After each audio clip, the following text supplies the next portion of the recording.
Well, here's the second item I was talking about earlier when I made the Sony stereo receiver repair video. This thing is a keyless entry fob for a 2005 Chevrolet Malibu. A friend of mine gave this to me and they said it didn't work, that something was loose inside it. Well, these things have to endure a lot of abuse in their day-to-day operations, so I offered to take a look at it just to see what I could find. And now I'm going to show you how I'm going to go about repairing this and exactly what's wrong with it anyway. Now there's the internals, and there's not much to it. Basically you have a clock oscillator, an oscillator crystal that resonates or vibrates at a certain frequency when power is applied to it. Usually there's a receiver in the vehicle that is sensitive to that frequency. And then there's this chip right here. And this little chip right here has two purposes. First of all, this determines what sequence of codes is sent to the vehicle's computer, and it also contains a rolling code system. A rolling code system is basically why your keyless entry remote is very unlikely to open up anybody else's car, because there are millions, if not billions, of codes stored in the average keyless entry remote's control IC. You can look these things up. Companies like Motorola and Microchip and other people make them. You can get data sheets and learn how they work. But basically, every time you hit a button on this thing, it transmits a new security code, and the computer in the vehicle is synchronized so it knows what code is coming next. And at least in theory, no two vehicles are going to be that close to one another unless you've got a whole heck of a lot of vehicles, and maybe even, it'd probably take thousands, if not hundreds of thousands of vehicles, or a lot of luck before you'd come across two that were in exactly the same part of the code space. Anyway, each code is used once and it's never used again. And that's how another keyless entry remote won't open your car. At least not very likely to open. At least it's not very likely to open your car.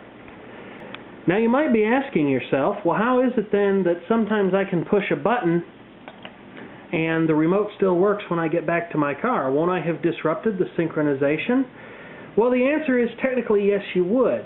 But the computer in the car has a fair amount of leeway as to what code it will accept next. It usually has anywhere from 30 to 150 codes worth of leeway. So if you pressed the button enough times and you were out of range of your car, you would eventually break the synchronization between your car and your keyless entry remote. So you don't want to do that. But there is enough resiliency built in there to cover the occasional accidental button press, or even a busy little kid playing with the buttons.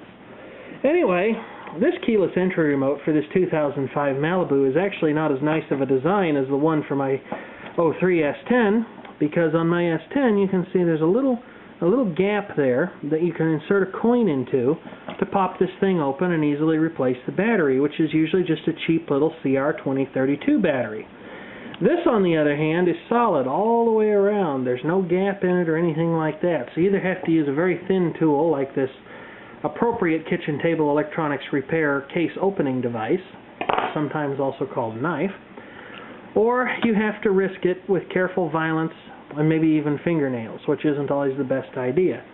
Anyway, the problem with this keyless entry remote soon became obvious when I had it apart.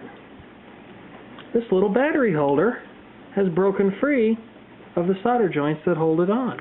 Not completely free of it, it's just far enough free of it to cause problems.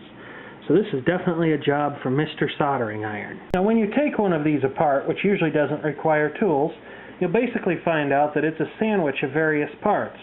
There's the circuit board along with the button contacts, and in this case you can see that there are a number of buttons that have no matching contact over here in the rubber shell. Maybe they're for test purposes, maybe they're used on other models, maybe they're just there to make us wonder what GM was thinking. But they are there nevertheless.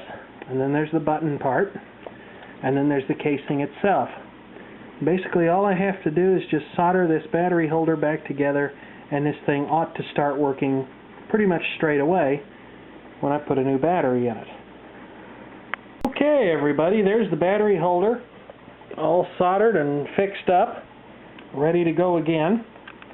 But here's the thing, I've got to be able to test this, and the people who own this car, they live out in the country. And can you believe they didn't leave me the car here to test it with? Sheesh! The things I'm forced to do. Fortunately, there is a way to test these. if you have an AM radio, or a radio that can receive the AM broadcast band, chances are if you put the key fob up near the radio and experiment a little bit with the dial on the AM band, chances are good that if your key fob works, you'll hear it making a noise in the speaker on the radio. So let's try it and see. Now it's best to do this with a battery-operated radio during calm weather.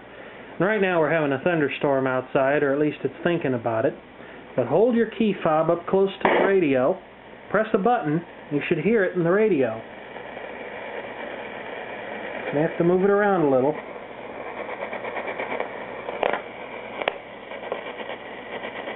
But there it is. We'll try that with our freshly repaired fob and see if it works. Listen carefully.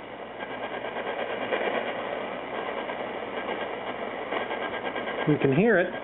So this thing is definitely sending a signal. Time to take it back to its owner and see if it works with their car. Let's see if this crazy thing works. Look at that. Isn't that a beautiful thing? There we go.